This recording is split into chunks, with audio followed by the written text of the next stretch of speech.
Hello friends, welcome to mathematics world. Doctor Sonin Gupta online maths class. Dear friends, आप देख रहे थे कि अभी तक हमने वीडियो लेक्चर जो बना रहे हैं डिस्क्रीट मैथमेटिक्स के ऊपर, अभी तक हम यहाँ पर 5 लेक्चर डिस्कस कर चुके हैं, जिनके टॉपिक कुछ इस प्रकार से। पहला टॉपिक हमने डिस्कस किया था रिलेशन। नेक्स्ट हमने डिस्कस किया था composite and types of relation.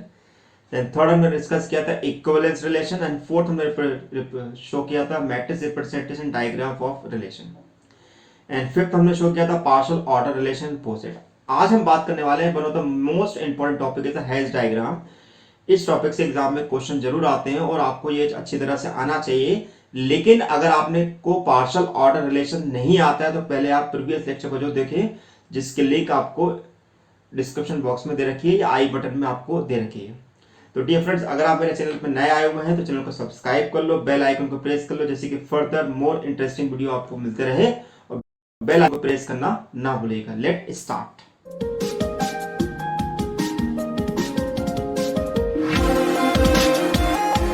आपको मेरी यूट्यूब में फिर से स्वागत है।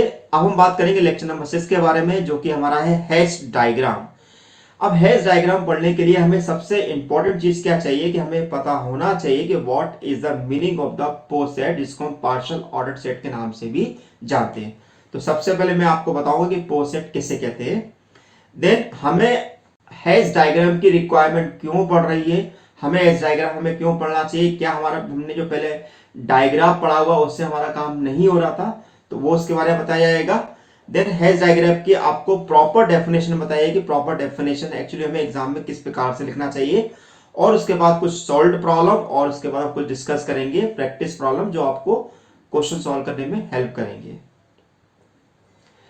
तो first of all discuss about the partially ordered set and post set, जो हम प्रीवियस लेक्चर में डिस्कस कर चुके हैं। लेकिन यहाँ पर हैश डायग्राम को पढ़ने से पहले हमें इस पोस्ट सेट के बारे में पता होना जरूरी है। पोस्ट सेट में मैंने आपको बताया था कि एक पार्शियल ऑर्डर रिलेशन होता है जो 3 बेसिक प्रॉपर्टी को फुलफिल करता है। नंबर 1 रिफ्लेक्सिव प्रॉपर्टी, देन उसका एंटीसिमेट्रिक प्रॉपर्टी और रिफ्लेक्सिव, देन उसका ट्रांजिटिविटी। अगर ये 3 प्रॉपर्टी कोई भी रिलेशन अगर शो करता है तो ऐसी कंडीशन में वो रिलेशन जो होता है उस सेट ए पर पार्शियल ऑर्डर रिलेशन कहलाता है, और वो सेट जो होता है वो हमारा कहलाता है पार्शियली ऑर्डर्ड सेट। अब इसको किस प्रकार से लिखेंगे, let A be a relation on a set, then R is said to be ordering relation यानी partial order relation in A if P(O1) that means a reflexive property, if A belongs to A then AA belongs to R for all A belongs to L। Reflex के meaning आपको बताया था कि same pair के element अगर हमारे पास किसी relation में होते हैं तो वो आपका रिफ्लेक्सिव प्रॉपर्टी को शो करता है। एंटीसिमेट्रिक प्रॉपर्टी के बारे में बताया हुआ कि अगर A रिलेटेड टू B है, B रिलेटेड टू A है, then A equal to B होना चाहिए। लेकिन जब हम इसको दूसरी लैंग्वेज बोलते हैं तो इसको हम ऐसा भी कह सकते हैं कि अगर A रिलेटेड टू B है तो B रिलेटेड टू A नहीं होगा। ठीक है, एंटीसिमेट्रिक प्रॉपर्टी है if AB belongs to A then AB belongs to R then BA belongs to R then A equal to B for all AB belongs to A। then third हमारा है transitive, if ABC belongs to A then AB belongs to R, BC belongs to R, that means AC belongs to R for all ABC belongs to A। since R is a relation defined on the set A, then the set A is called the partially ordered set and it is denoted by the AR। ठीक है, ये relation किसी भी प्रकार का हो सकता है कि A is related to B हमारा रिप्रेजेंट कर रहा है कि A is less than equal to B, हो सकता है कि वो A related to B represent कर रहा है A डिवाइड्स B, एक्सेप्ट किसी भी तरीके से रिलेशन हमें दिया जा सकता है। बस मतलब ये है कि अगर हमारा कोई रिलेशन किसी सेट के साथ अटैच है तो उस कंडीशन में जो पार्शियल ऑर्डर सेट जो होता है वो उस रिलेशन के साथ डिफाइन किया जाता है।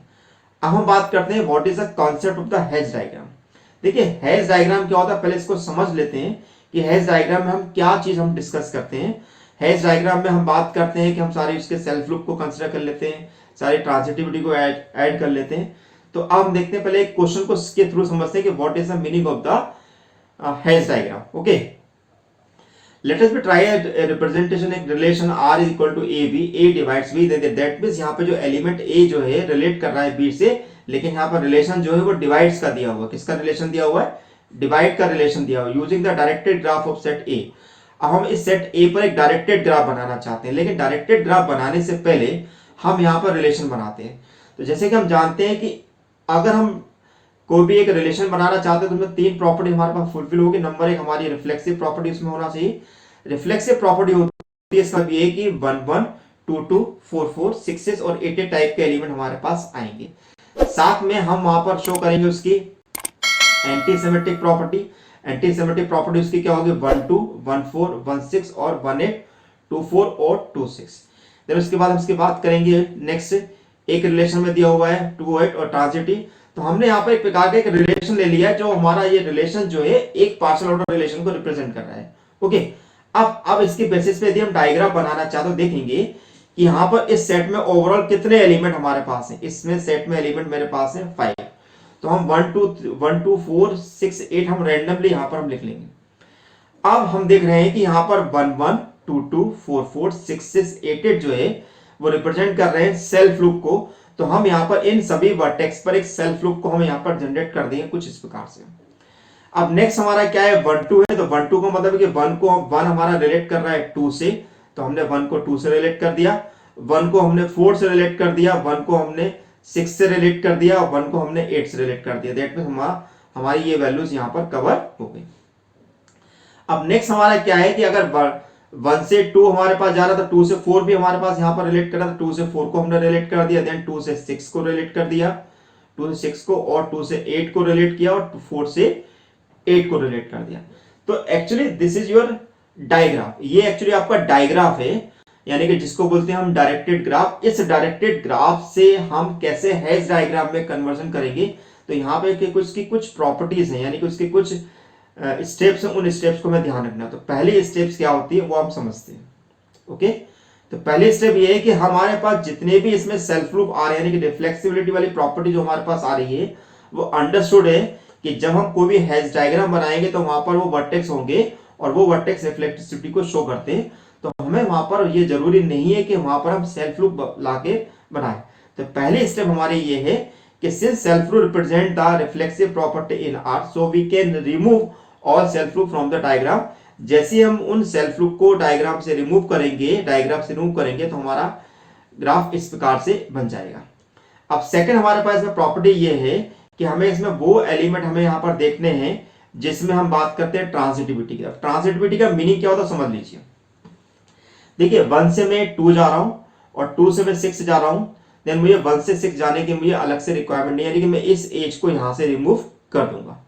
नेक्स्ट में 1 से 2 जा रहा हूं, 2 से 4 जा रहा हूं, यानी कि 1 is related to 2 and 2 is related to 4 and again 1 is related to 4। तो हमें इस वाले एज की रिक्वायरमेंट नहीं है, तो हम इस एज को यहां से रिमूव कर देंगे। Similarly 2 related to 4, 4 related to 8 and 2 related to 8। तो हमें इस एज की रिक्वायरमेंट है, हम 2 इज रिलेटेड टू 8 को हम यहां से रिमूव कर देंगे। इसी प्रकार अगर 1 रिलेटेड टू 2 अब हमारे पास आ गया, 1 रिलेटेड टू 2 है। अब नेक्स्ट हमारा है इसके बाद 1 related to 2 and 2 related to 8 and, तो हमें इस एज की रिक्वायरमेंट नहीं, तो हम इस एज को भी यहां से रिमूव कर देंगे। जैसे हम ये एज रिमूव करते हैं तो ऐसी कंडीशन में हमारा डायग्राम इस प्रकार से बन जाएगा। अब यहां पर जितने भी एरो आपको दिखाई दे रहे हैं वो हमेशा टूवर्ड्स नेक्स्ट एलिमेंट की तरफ जा रहे हैं। तो जब भी हम पार्शियल ऑर्डर रिलेशन की बात करते हैं तो हमेशा अपवर्ड डायरेक्शन के बारे में बात करते हैं। जैसे हम लेगा 1 इज रिलेटेड टू 2, इसका मीनिंग ये निकाला जाएगा कि भाई 1 जो है 2 जो है 1 से अपवर्ड है। ठीक है, उल्टा रीड किया जाएगा, 2 जो है 1 से अपवर्ड है। तो हमें इन एरो की रिक्वायरमेंट वहां पर नहीं है, तो इन एरो को भी हम वहां से रिमूव कर देंगे। ठीक है, तो हमने इन एरो को वहां से रिमूव कर दिया। तो जैसे हम रिमूव करेंगे तो हम क्या लिखेंगे, if we assume that all the edges are pointing upward then there is no need to show direction in the graph, तो we can remove the arrows in the diagram. तो ये जो अब डायग्राम निकल के हमारे पास आ रहा है, this is called the actual hash diagram. तो कई बुकों में हमने देखा हुआ है कि वो एरो को रिप्रेजेंट करते हैं, तो no need of the arrow, वो अपने आप में अंडरस्टूड है कि वो वहां पर हमें एरो लगाने की जरूरत नहीं, क्योंकि हम जो भी 1 रिलेटेड टू 2 बोल रहे हैं, इट मींस दैट कि 2 is upper hand of A. Okay, तो इस प्रकार से हम हैश डायग्राम बनाते हैं। तो डियर फ्रेंड्स, अगर आप मेरे चैनल पे नए आए हैं और आपने मेरे चैनल को लाइक किया हुआ है, आप पसंद करते हैं, मेरे चैनल को सब्सक्राइब किएगा, और ऐसे मोर इंटरेस्टिंग वीडियो देखने के लिए आप इसको सब बेल आइकन को प्रेस करिए। आइए कुछ क्वेश्चन समझते हैं कि किस प्रकार से हम मेथड ऑफ हैश डायग्राम को सॉल्व करेंगे, क्या हमारा ओवरऑल लॉजिक रहेगा हैश डायग्राम। सबसे पहले हमारा स्टेप रहेगा कि हमने सबसे पहले क्या बनाया, डायग्राम बनाया, draw the digraph of relation. Okay, next remove all self loop from the diagram. Diagram से हम सारे के सारे सेल्फ ग्रुप को हम रिमूव कर देंगे, ठीक है। ओके, नेक्स्ट इसके बाद है by remove all the edges that are represent due to the transitivity. Transitivity के लिए जो एजेस हमने रिप्रेजेंट करी उन एजेस को वहां से हम रिमूव कर देंगे, और drawing each edge without any arrow show that its initial vertex is below its terminal vertex. और वहां पर हम उन एरो अपवर्ड एरो को भी हम वहां पर रिमूव कर देंगे। तो जो डायग्राम निकल के आएगा वह हेज डायग्राम आएगा। अब हेज डायग्राम की अगर मान लो एग्जाम में अगर आपको डेफिनेशन लिखने को आती है तो हम उस डेफिनेशन को किस प्रकार से लिखना चाहिए वो मैं आपको बता रहा हूं। The simplified form of the digraph of A partial ordering on a finite set that contain the sufficient information about the partial ordering relation is called the Hasse diagram.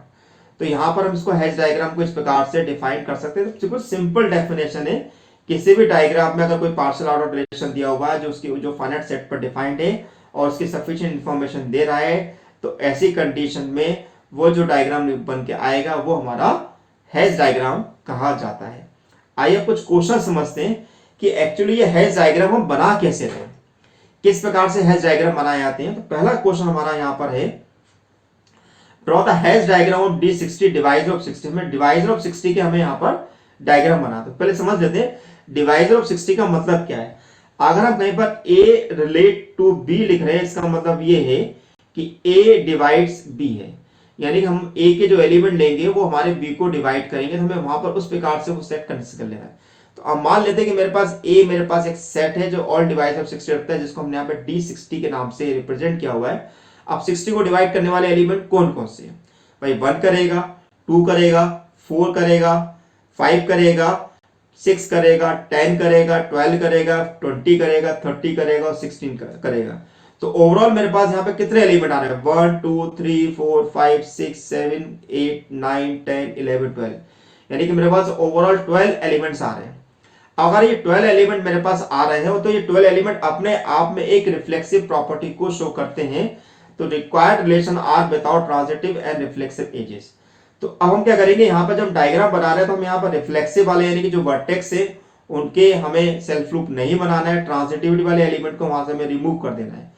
तो पहले हम इन एलिमेंट को यहाँ पर लिख लेते हैं। अब देखिए कैसे, 1 2 को डिवाइड कर रहा है, 1 3 को डिवाइड कर रहा है, 1 5 को डिवाइड कर रहा है, ठीक है, 2 4 को डिवाइड कर रहा है, 2 6 को डिवाइड कर रहा है, 2 10 को डिवाइड कर रहा है, 3 6 को डिवाइड कर रहा है, 3 15 को डिवाइड कर रहा है, 5 10 को, 5 15 को, 4 12 को, 4 20 को, 6 12 को, 6 30 को, 10 20 को, 10 30 को, 15 30 को, 12 60 को, 20 60 को और 30 60 को।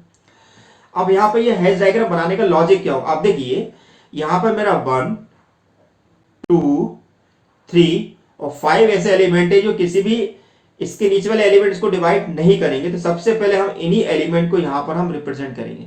तो पहले हम 1 को 2 से रिलेट करेंगे, ठीक है, हमने इस प्रकार से इन एलिमेंट को लिख लिया। सबसे पहले हम 1 को 2 से रिलेट करेंगे, 1 को 3 से रिलेट करेंगे और 1 को 5 से रिलेट करेंगे।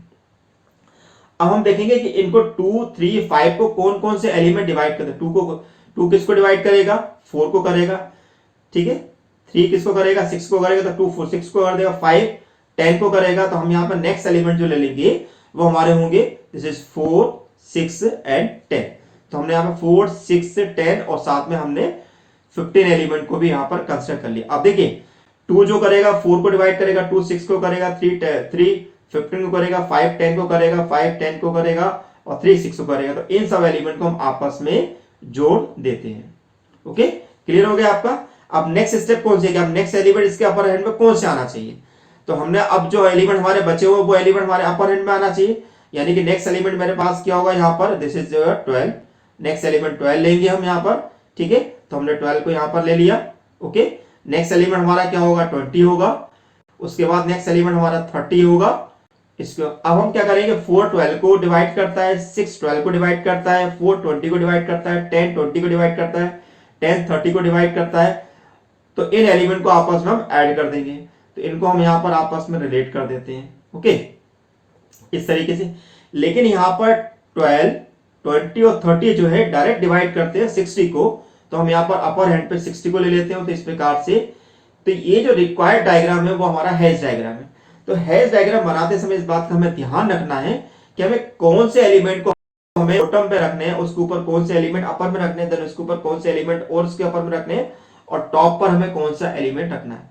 आइए एक क्वेश्चन और समझते हैं जिससे कि आपको और अच्छी तरीके से समझ में आ जाए। क्वेश्चन नंबर सेकंड है, let a equal to 2 3 6 12 24 36, then the relation less than equal to, यहाँ पर relation जो दिया हुआ less than equal to को दिया है, be such that a is less than equal to b if a divides b, draw the Hedge diagram of a less than equal to, यानी post set का हमें Hedge diagram बनाना है। तो सबसे पहले भाई हमें करना क्या है, हमारे पास जो रिलेशन उस रिलेशन को लिख लेना है।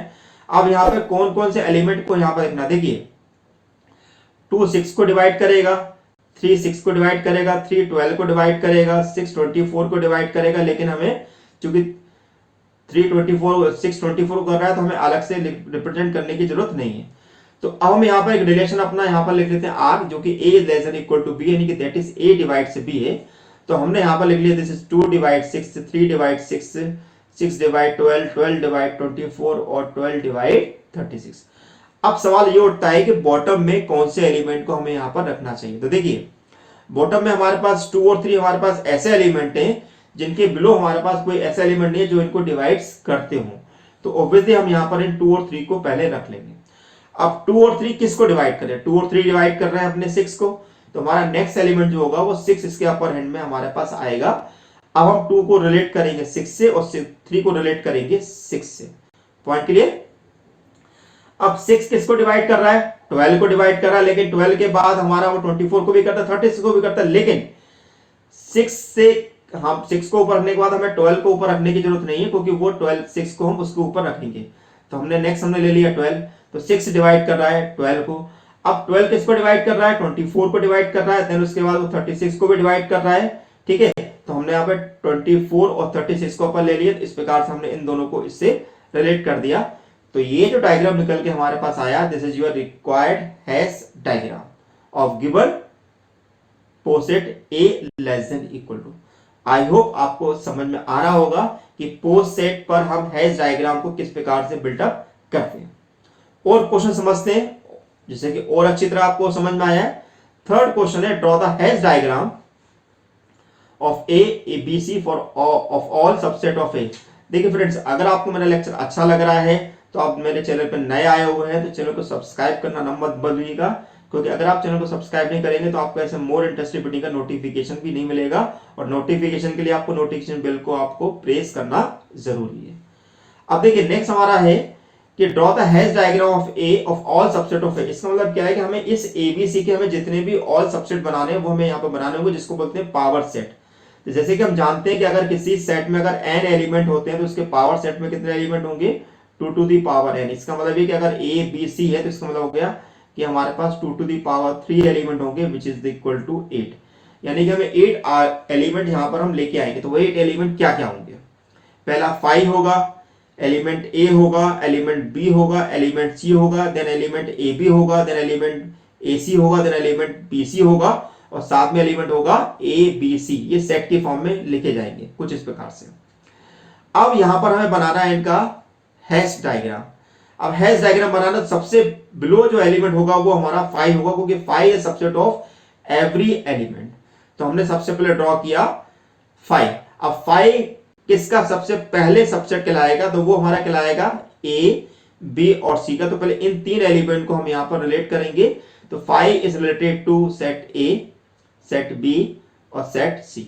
ओके, अब ए किसको रिलेट करेगा, ए बी को करेगा, बी किसको रिलेट करेगा, बी सी को करेगा, और सी किसको रिलेट करेगा, ए सी को करेगा। तो हम यहां पर अब ए बी, ए सी और बी सी भी कंसिडर कर लेते हैं। अब इनको आपस में हम जोड़ देते हैं, राइट। इस प्रकार से हमने जोड़ दिया, क्लियर।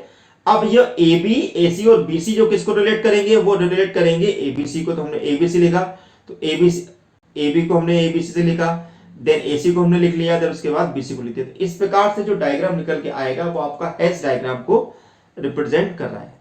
ओके, अभी तक हमने देखा कि जिस प्रकार से हमने क्वेश्चन सॉल्व किए उसमें हम क्या करता है, पार्शियल ऑर्डर रिलेशन पहले डिफाइन कर रहे थे, उसके बाद हम उसका हैश डायग्राम बना रहे थे। अब हमने क्वेश्चन ऐसा लिया है कि जिसमें हमारे पास हैश डायग्राम होगा और उसके बेसिस पे मुझे पार्शियल ऑर्डर रिलेशन निकालना है। ठीक है, पार्शियल ऑर्डर रिलेशन निकालना है, यानी कि उसमें reflexive property, anti symmetric property और साथ में हम ट्रांजिटिविटी प्रॉपर्टी को भी देखेंगे। तो हमने यहाँ पे दो डायग्राम लिए, इन दोनों डायग्राम पे हम वन बाय वन डिस्कस करने वाले हैं। तो फर्स्ट डिस्कस कर रहे हैं पहले पे। देखिए इस डायग्राम में हम देख रहे हैं कि हमारे पास वर्टेक्स कितने हैं, 4 वर्टेक्स है, 1 2 3 4। इसका मतलब ये होगा सेट ए में 4 एलिमेंट है, तो हमने सेट ए में 4 एलिमेंट को रिप्रेजेंट कर दिया। तो सेट ए में 4 एलिमेंट हो गया। अब हर एलिमेंट जो है अपने आप में एक रिफ्लेक्सिव प्रॉपर्टी को शो करता है, तो इसका मतलब है कि इसकी रिफ्लेक्सिविटी क्या होगी, 1 1 2 2 3 3 एंड 4 4। तो हमने यहाँ पर इसकी रिफ्लेक्सिव प्रॉपर्टी को हमने लिख लिया। अब नेक्स्ट होता है एंटी सिमेट्रिक। तो एंटी सिमेट्रिक में मैंने आपको बताया था अगर 1 रिलेटेड टू 2 है, ठीक है, तो 1 रिलेटेड टू 2 करेंगे, यानी कि ए रिलेट टू बी करेगा, देन बी रिलेट टू ए इसमें नहीं आएगा। तो हम यहाँ पे केवल 1, यानी कि इसमें केवल 1 रिलेटेड टू ये वाला पोर्शन आएगा, देन उसके बाद ये वाला पोर्शन आएगा, देन 1 रिलेट टू 3 आएगा और 3 रिलेट टू 4 आएगा। यानी कि एंटी सिमेट्रिक प्रॉपर्टी में 4 एलिमेंट को हम यहाँ पर एंटर करेंगे। अब बात करते हैं ट्रांजिटिविटी की। तो ट्रांजिटिविटी का मतलब क्या है? ट्रांजिटिविटी का मतलब होता है कि अगर 1 रिलेट कर रहा है 2 को, 2 रिलेट कर रहा है 4 को, दैट मींस डन 1 रिलेट कर रहा है 4 को, यानी कि मेरे पास एक ही ट्रांजिटिविटी बन रही है। इसी प्रकार 1 रिलेट कर रहा है 3 को, 3 रिलेट कर रहा है 4 को, मेरी ट्रांजिटिविटी बन रही है 1 2 4। यानी कि दोनों ही ऑर्डर में, दोनों ही वे में हमारे पास केवल एक ही ट्रांजिटिविटी बन रही है, जिसको बोले 1 related to 4, that means like this. अब इन सब एलिमेंट को, हम सब एलिमेंट को एक सेट रिलेशन आर में रख देंगे, रिप्रेजेंट करके आर को, तो वो हमारा कहलाएगा पार्शियली ऑर्डर्ड पेयर, यानी कि ऑल ऑर्डर्ड पेयर हमारे पास वहां पर कंसिडर हो गया। ओके, अब क्वेश्चन नंबर 2 लेते हैं, इसी का सेकंड पार्ट। अब देखिए इसमें ओवरऑल कितने एलिमेंट मेरे पास आ रहे थे, 1 2 3 4 5 6 7 8 9 10, यानी कि सेट ए में ओवरऑल मेरे पास होंगे 10 एलिमेंट, जो कि मैंने आपको लिख दिया। अब यहाँ पे हर एलिमेंट जो है वो रिप्रेजेंट कर रहा है रिफ्लेक्सिविटी प्रॉपर्टी को, यानी कि 1 1 2 2 3 3 4 4 8 8 24 24 12 12 6 6 18 18 9 9 को हम यहाँ पर लिख लेंगे। ओके, तो ये रिफ्लेक्सिव प्रॉपर्टी होगी। अब हम बात करते हैं एंटी सिमेट्रिक प्रॉपर्टी। देखिए एंटी सिमेट्रिक प्रॉपर्टी कौन कौन सी होगी, 1 से 2, 2 से 4, 4 से 8, 8 से 24, 4 से 12, 12 to 24, 6 to 12, 6 to 18, 2 to 6, 3 to 6, 3 to 9, 9 to 18 और 1 to 3। यानी कि जो भी हमारे पास डिस्टिंक्ट एलिमेंट आपस में रिलेट हो रहे हैं अपर हैंड पर, उनको हम यहाँ पर एंटी सिमेट्रिक के अंदर पुट अप करेंगे। ओके, अब बात करते हैं ट्रांजिटिविटी की। ट्रांजिटिविटी यहाँ पर कौन कौन से शो कर रहे हैं, तो देखिए ध्यान से देखिएगा। पहले ट्रांजिटिविटी में क्या मिले, दिस इज 1 2 6 है, तो मेरा पहला क्या हो गया, 1 2 6 हो गया, ठीक है। देन 1 2 3 है, 3 2 6 है, तो यहाँ पे मुझे अलग से लिखने की, यानी कि यहाँ पर इस चीज को हम यहाँ पर कंसिडर नहीं करेंगे। ओके, देन 1 2 9 है, 3 2 9 है, तो 1 2 9 हमारे पास हो जाएगा। ओके, देन उसके बाद 6 to 18 है, 18 to 9 इसको हम ले लेंगे क्योंकि हमें ऊपर से नीचे की तरफ आना पड़ रहा है, तो ये हमारा कंसिडर नहीं होगा। देन उसके बाद 1 to 4 है, 4 to 12 है, यानी कि हमारा नेक्स्ट क्या आ रहा है, दिस इस प्रकार से आ रहा है, ठीक है। तो हमें 6 से 12 से, तो हमारे पास 2 to 12 हो गया। देन 2 to 4 है, 4 to 6 12 है, सॉरी 6 to 12 है, तो हम यहाँ पर 2 to 12 ले लेंगे। नेक्स्ट इसके बाद हमारे पास 4 to 8 है, 8 to 24 है, तो अब यहाँ पे 1 to 1 से लेके हम जो मूव करेंगे 24 तो हमारे पास एक ही एलिमेंट को लेना पड़ेगा, है ना। 1 से 2, 2 to 12, 12 to 24 जाएंगे तो हमारे पास एक ही आएगा। देन इस प्रकार से हम यहाँ पर कंसिडर कर सकते हैं। तो हमारे पास क्या होंगे, केवल दो ही यहाँ पर निकल के आएंगे, 1 to 24 और 1 to 18। क्यों निकल के आएंगे, थोड़ा ध्यान समझिएगा, हमने ऐसा केवल दो ही क्यों लिए हुए हैं। एक सिंपल सा लॉजिक देखिए, ध्यान से देखिएगा। मान लो अगर मैं 1 से 2, 2 से 4, 4 से 8 जाता 24, तो मेरे पास एक ही बनेगा। अब वो किसी भी रास्ते जा सकता हूँ, मैं 1 to 2 भी जा सकता हूँ, 6 to 12 भी जाता हूँ, 6 to 12, 20 to 24, तब भी हमारा एक ही रास्ता बनेगा। ऐसे वजह से 1 से 2, 2 से 4, 4 से 12, 12 से 24, ये भी रास्ता बनेगा। ऐसे में जा सकता हूँ 1 से 3, 3 से 6, 6 से 12, 12 से 24, ये भी केवल एक ही डायरेक्ट हमारे पास मिल रहा है, ठीक है। अब बात करते हैं 1 से 18 की। 1 से 18 क्यों बनना, देखिए 1 से 2 जाए, 2 से 6 जाए, 6 से 18 जाए, एक बनेगा। 1 से 3, 3 से 9, 9 से 18 जाए, तब भी एक बनेगा। 1 से 3, 3 से 6, 6 से 18 जाए, तो भी एक बनेगा, ठीक है। लेकिन हम ऐसे नहीं कर सकते कि 1 से 2 जाए, 2 से 4 जाए, 4 से 12 जाए, देन उसके बाद 12 से 6 आए, क्योंकि हमें हमेशा अपवर्ड डायरेक्शन में मूव करना है, हमें उसके नीचे हमें नहीं गिरना है। तो इसका विशेष तौर पर ध्यान रखना, जब भी हम ट्रांजिटिविटी निकालना है तो ट्रांजिटिविटी हमें टर्न इनिशियल वर्टेक्स से हमें फाइनल वर्टेक्स की तरफ जाना है, जिनसे हमें एलिमेंट्स फुली डिवाइड्स होने हो। ओके, तो इस प्रकार से सबको एक साथ रख देंगे तो ये हमारे पास रिक्वायर्ड ऑर्डर्ड पेयर कहलाएंगे। ओके, अब कुछ प्रैक्टिस प्रॉब्लम आपके लिए हमने यहाँ पे दिया, इन प्रैक्टिस प्रॉब्लम को आप सॉल्व करिएगा। Draw the Hasse diagram of D18, draw the Hasse diagram of D24, draw the Hasse diagram of D30, draw the Hasse diagram of D70, draw the Hasse diagram of the relation of this and last, if A equal to this much, P of A is a power set, then draw the hash diagram of P of A subset of this.